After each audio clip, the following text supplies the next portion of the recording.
Hi everyone, this is John Ridalino and welcome to this tutorial in C programming.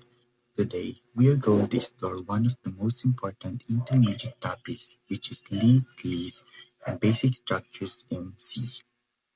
In this video, we will learn what linked lists are and why they matter, how to define and create nodes using pointers and structures, how to print and traverse a linked list, and how to insert nodes at the beginning and after a given node.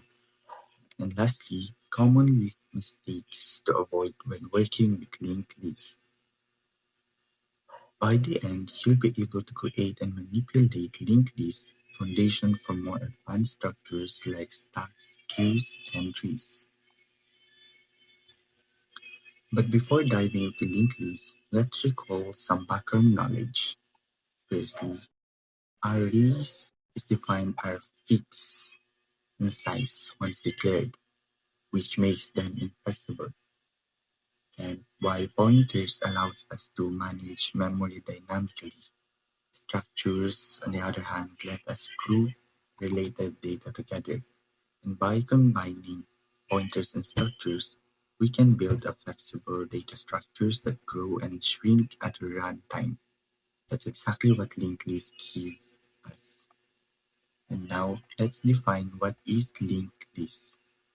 A linked list is a sequence of nodes which each node contains a data and a pointer to the next node. Unlike arrays, linked lists don't require contiguous memory and they can expand or contract as needed. The simplest form is a singly linked list, where each node points only to the next node. Imagine node as a box with two compartments, one for data, one for pointer, which the pointer connects it to the next box together and then together they form a chain. Now let's proceed to the code demonstration. Let's look at this code. This structure defines a node and it has two parts, which are the data and next. The data stores the value while next, which is the pointer to the next node. If remember, if next is null, that means we've reached end of the list. Now we need a function to create a nodes, and this is the code. And here, what happens step by step. Firstly, we allocate memory for a new code using malloc. Then we set its data field to the given value. Then we set next to a null because it's not linked yet. And finally, we return the new node. Next, let's write a function to print list. This function starts at the head and moves through each node until it reaches null. For each node, it prints the data followed by an arrow. At the end, prints null to show the list has finished. Now let's put it together.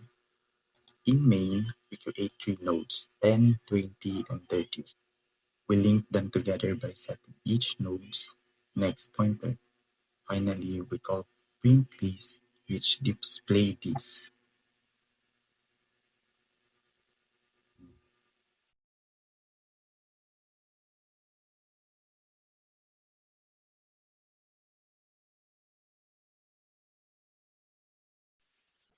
Linked lists are powerful because we can insert nodes anywhere without shifting elements. Let's look at three insertion functions. Insert at beginning. This function creates a new node, points it to the current head, and then updates the head's pointer.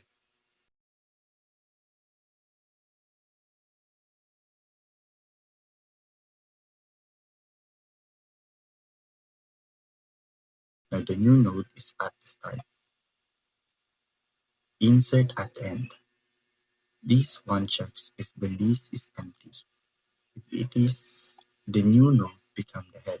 Otherwise, it traverses to the last node and attaches a new node at the end.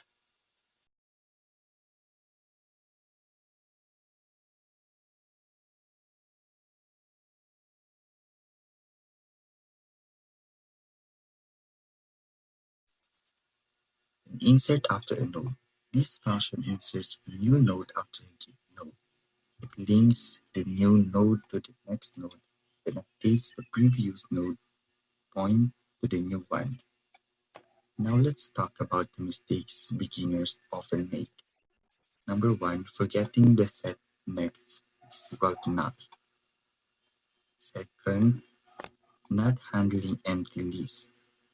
Third, memory leaks from not filling nodes, and incorrect pointer to updates that breaks the chain.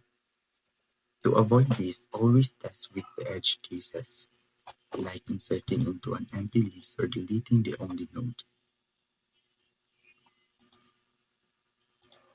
Think of a playlist in a music app. Each song is a node and the pointer connects it to the song. Adding, removing, or recording song is easy because we only adjust the pointers. No need to move large blocks of memory. How to recap? We covered what linked lists are, how to define and create nodes, how to print and traverse a list, how to insert nodes, and the common pitfalls to avoid. Now, I encourage you to practice by writing a delete function, implementing a search, or even trying a doubly linked list. If, I found, if you found this helpful, please like and share and comment below. And don't forget to subscribe for more tutorials.